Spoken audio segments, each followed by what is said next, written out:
Rota 66. É falta de segurança, meu problema é falta de recurso, meu problema é que eu fiz um negócio que não deu certo, meu problema é falta desse emprego ou daquele.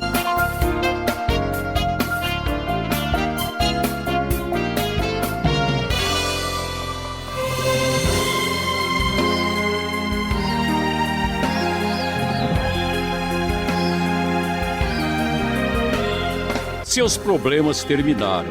Chegou o programa Rota 66. Aqui é Beltrão pedindo licença e já agradecendo a sua companhia.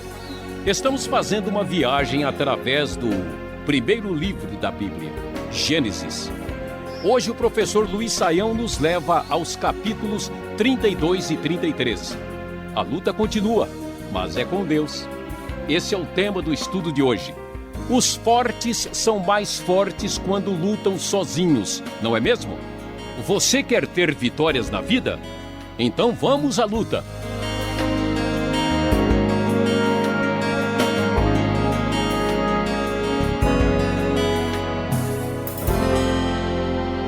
Como vemos nesse capítulo, o capítulo 32 é uma sequência em relação ao que nós vimos depois da fuga de Jacó em relação a Labão e a fuga da Mesopotâmia vindo agora para a região de Canaã.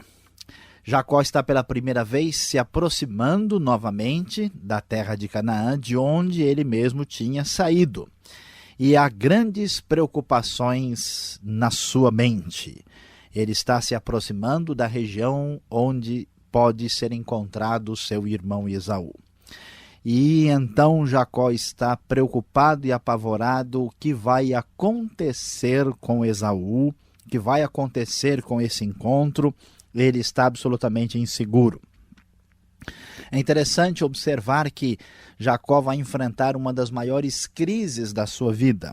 Essa crise surgirá no momento quando ele estava próspero, quando ele havia crescido muito na sua vida, e agora então ele corre o risco de perder tudo. Depois de tanta bênção, depois de tantos filhos, depois de uma família enorme, depois de tanta prosperidade, de repente, o fantasma do passado, que é o seu próprio irmão Esaú, algo que nunca foi resolvido, que está permanentemente em sua memória, pode ameaçar tudo. O que será que vai acontecer? Será que a luta será sangrenta? Será que a luta será assustadora? Lendo a Bíblia na Nova Versão Internacional, Jacó segue o seu caminho e versículo 2 diz, versículo 1 e 2 do capítulo 32 diz que quando seguiu o seu caminho, os anjos de Deus vieram ao encontro dele e quando Jacó os avistou, disse, este é o exército de Deus, por isso deu àquele lugar o nome de Manaim.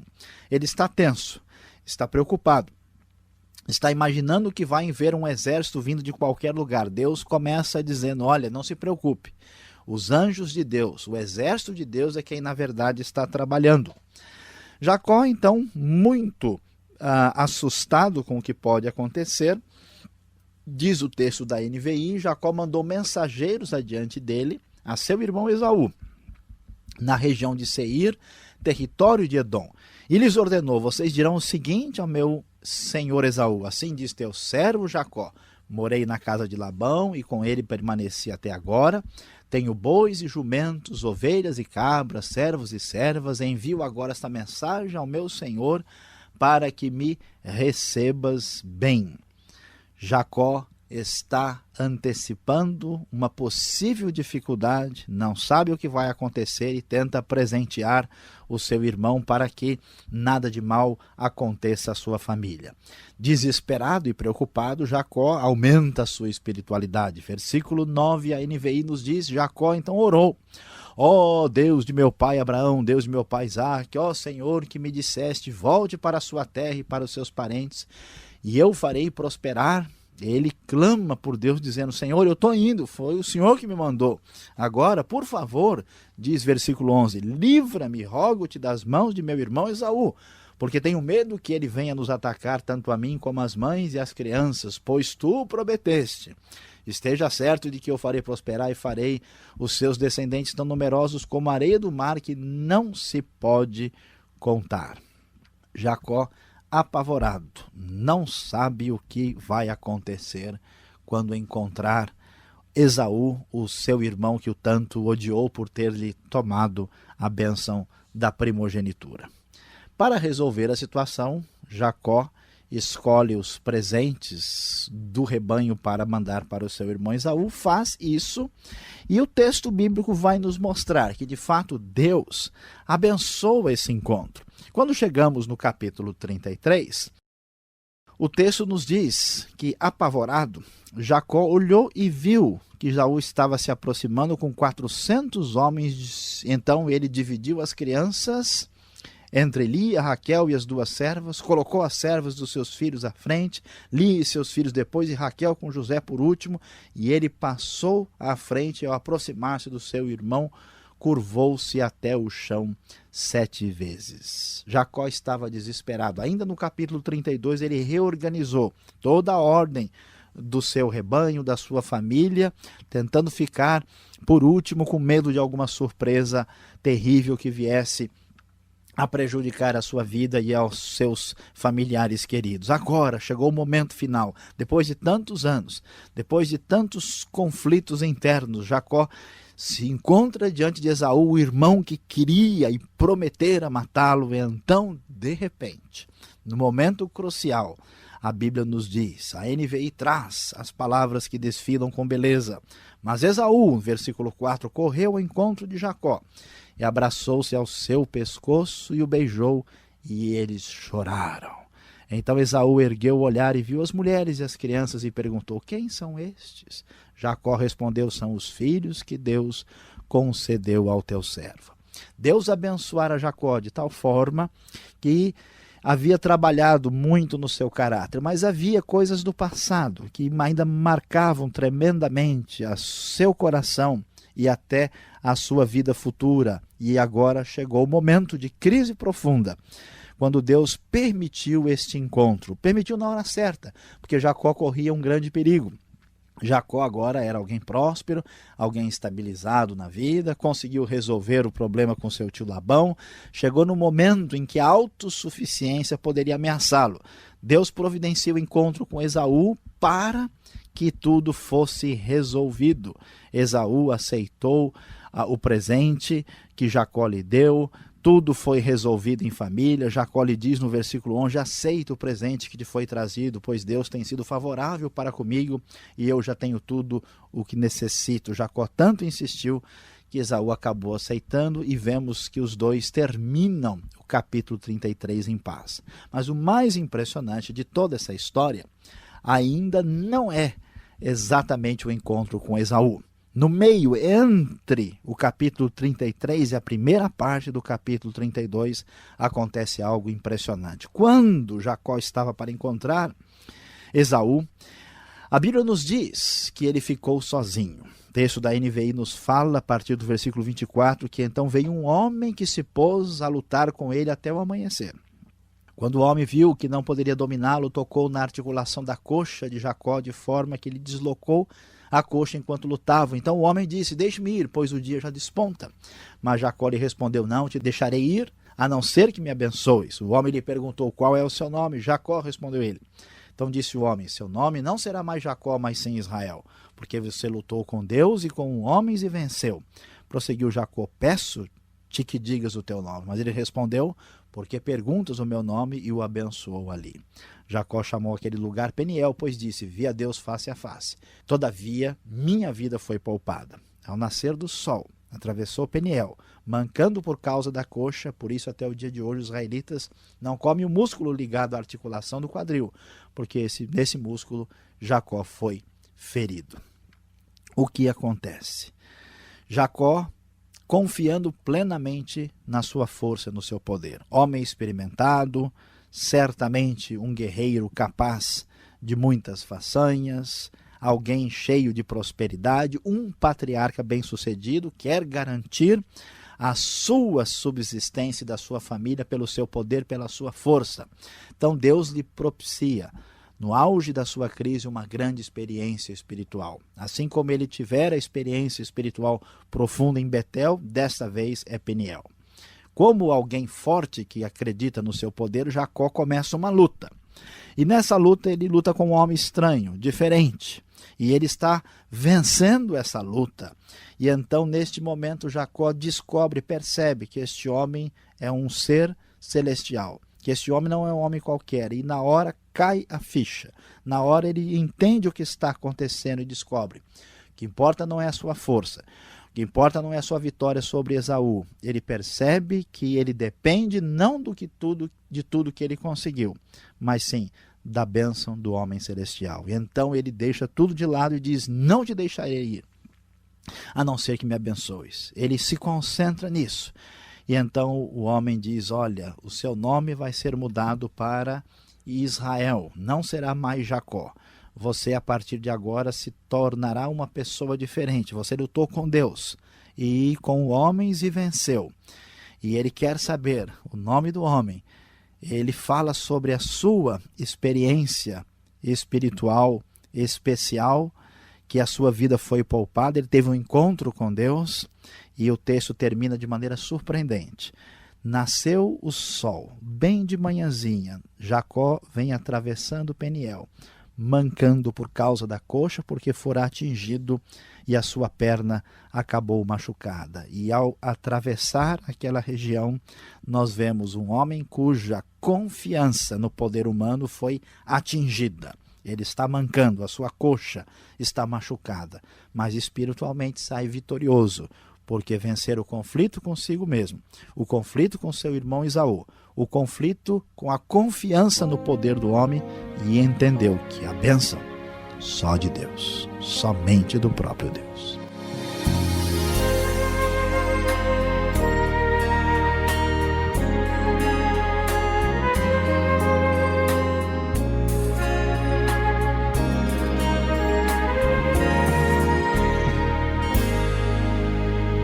Esse é o programa Rota 66, o caminho para entender o ensino teológico dos 66 livros da Bíblia.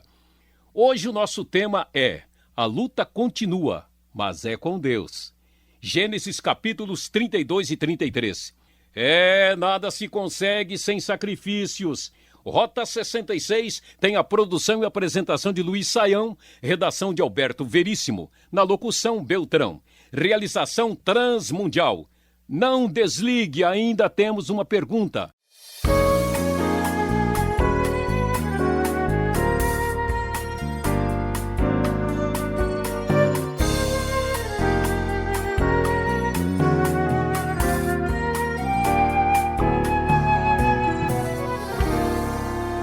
Muito bem, Saião, chegando aqui com as perguntas em Gênesis 32 e 33, eu já começo.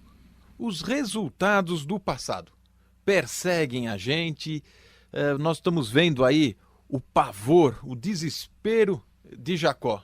E eu também fico assustado, né? Será que essa ligação não tem como ser rompida? Bom, Alberto, eu sei que essa pergunta com certeza vai ser pergunta de muitos ouvintes. A questão é que muita gente acha que os fantasmas do passado nunca desaparecem, né? Como assusta. Pois é. A grande verdade é que nós somos o resultado daquilo que fomos e fizemos. Não há como apagar, né, a nossa memória.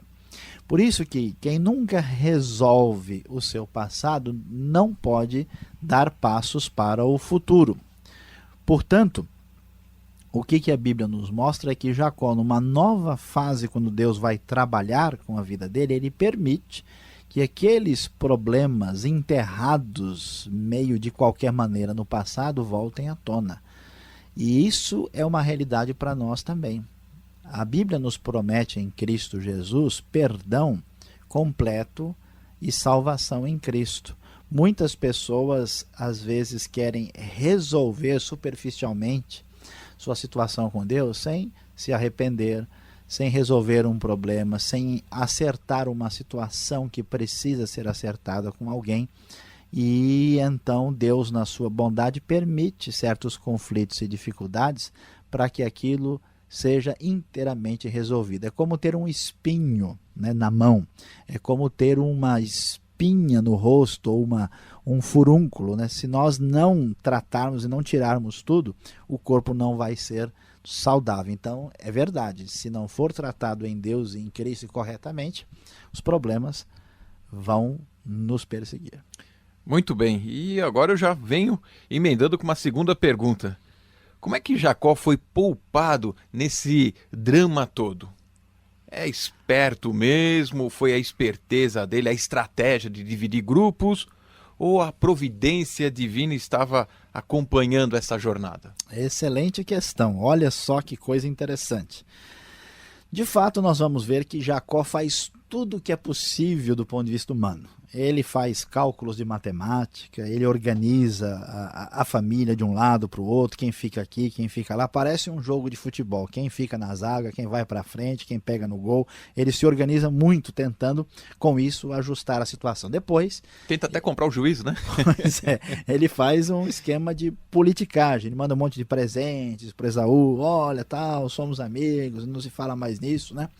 Mas o que nós vamos descobrir no final é que tudo aquilo era problema na cabeça de Jacó. Esaú tinha ficado com ódio de Jacó há mais de 20 anos. E Jacó ainda tem isso em mente. Então toda a preocupação dele é mais algo dentro do seu próprio coração do que uma realidade externa.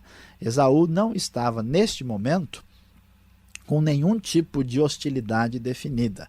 É claro que a atitude de Jacó foi sábia, foi algo que faz sentido, mas com certeza Deus, que tinha abençoado Jacó, que tinha controlado o tio Labão, também estava agindo na vida de Esaú, impedindo que esse conflito, essa grande luta, viesse a acabar com toda a promessa e com a vida do patriarca. Então, de novo, olha só o equilíbrio bíblico.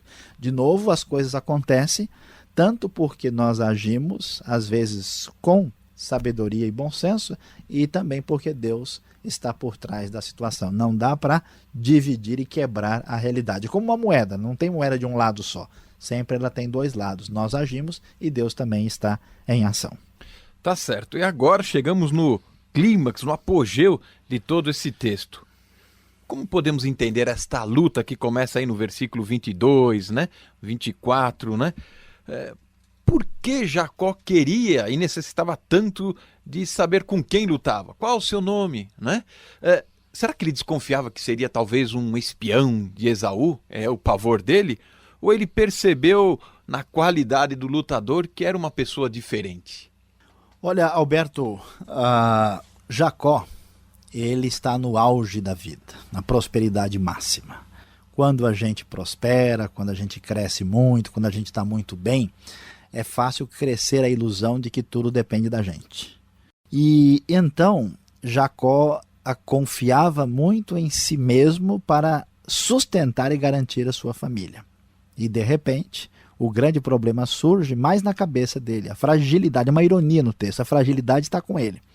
Então o que ele está fazendo? Ele está vendo exército para tudo quanto é lado. No capítulo 32, no começo, a Bíblia nos diz claramente que Jacó estava a caminho quando os anjos de Deus vieram ao seu encontro e ele chamou aquele grupo de anjos de 2 exércitos, Manaim.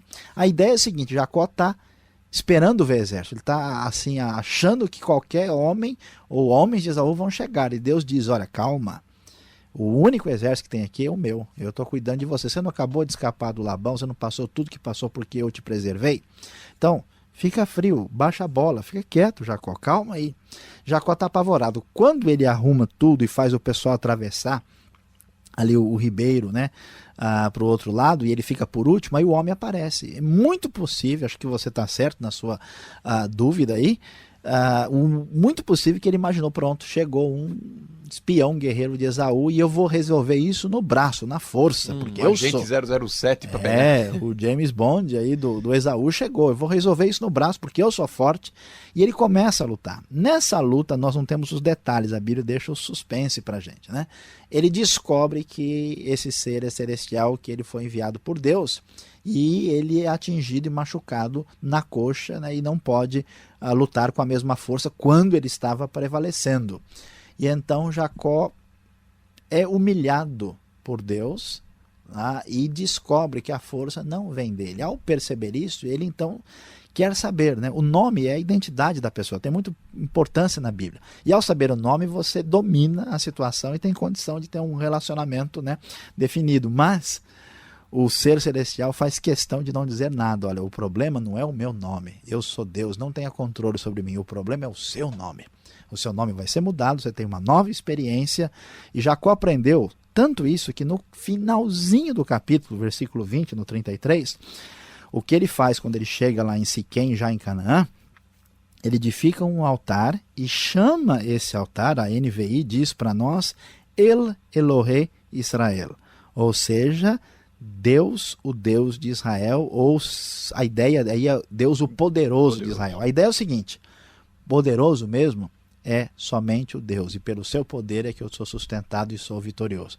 Jacó entendeu no momento de auge e crise da sua vida que o poder pertence a Deus, foi Deus que o sustentou. Então nós podemos até fazer um trocadilho, né? Ele saiu mancando e depois dessa luta ele não deu mais mancada na vida, né? É isso aí. E olha, e se Deus não nos faz mancar, nós vamos dar mancada no futuro, né? Deus, muitos líderes e pessoas que crescem na vida, caem porque acreditam na sua própria força. Graças a Deus que ele nos derruba antes que a gente caia sozinho. Saião, para terminar de fato, esse músculo que foi tocado, né, que desmanchou aí, né, fez o homem andar torto aí. Que músculo é esse? Por que a importância do judeu de não comer? Por que tanta ênfase nisso? Alberto, é o seguinte, esse músculo que está ligado à articulação do quadril, há discussão, mas assim, a maioria absoluta dos estudiosos o relacionam com o ciático. E, portanto, este é o único mandamento ou tradição dietética, alimentícia, judaica, fora da lei. E isso depois é discutido no judaísmo mais tarde, e os judeus mais religiosos, de fato, não comem. A razão não é tanto pelo alimento em si, ou se ele faz bem ou faz mal, mas como uma recordação concreta, um memorial para lembrar a vitória espiritual de Jacó em relação à luta que ele teve com o anjo. É uma maneira, vamos dizer assim, hebraica de pensar, né?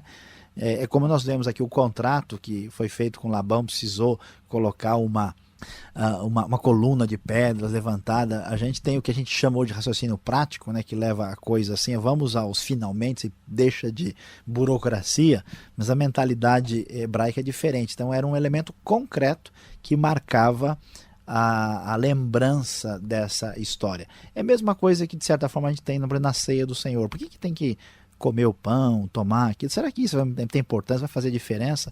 É um memorial concreto que é feito para recordar de maneira permanente na cultura aquela experiência especial. E dentro do contexto judaico, isso é feito nos ambientes mais religiosos. Perfeito, muito obrigado pela explicação. Eu estou satisfeito com as respostas. E agora eu estou curioso para ouvir a aplicação desse estudo.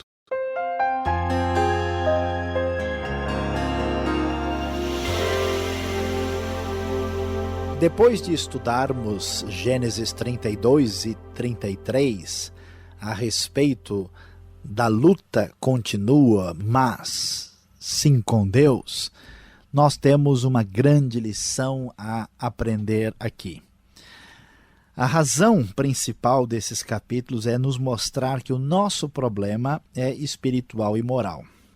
Jacó tinha prosperado muito, tinha muitas bênçãos de Deus concretas na sua vida e talvez a sua mente imaginasse que o seu principal problema seria a preservação da sua vida e da sua família.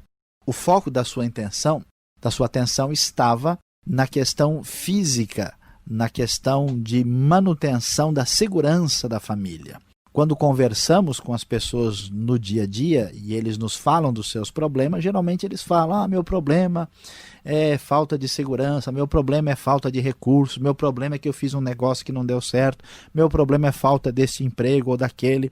Na verdade, o nosso verdadeiro problema é espiritual e moral. Jacó tinha problemas não resolvidos com seu irmão Esaú. Jacó estava crescendo numa autossuficiência e Deus lhe proporcionou uma experiência e nela ele entendeu que Deus é quem sustenta tudo e foi preservado pela graça de Deus dos conflitos e dos problemas mortais que o cercavam e então dedica o seu altar ao Senhor reconhecendo isso. Pense bem, meu amigo, qual é a atenção que você dá para os seus reais problemas da sua vida?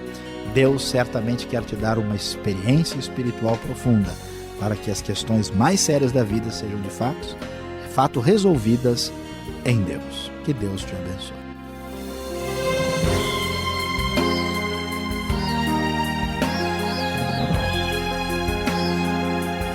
Ah, que pena, o programa Rota 66 de hoje fica por aqui. Espero você nesta mesma emissora e horário. Contamos com a sua audiência. Deus te abençoe.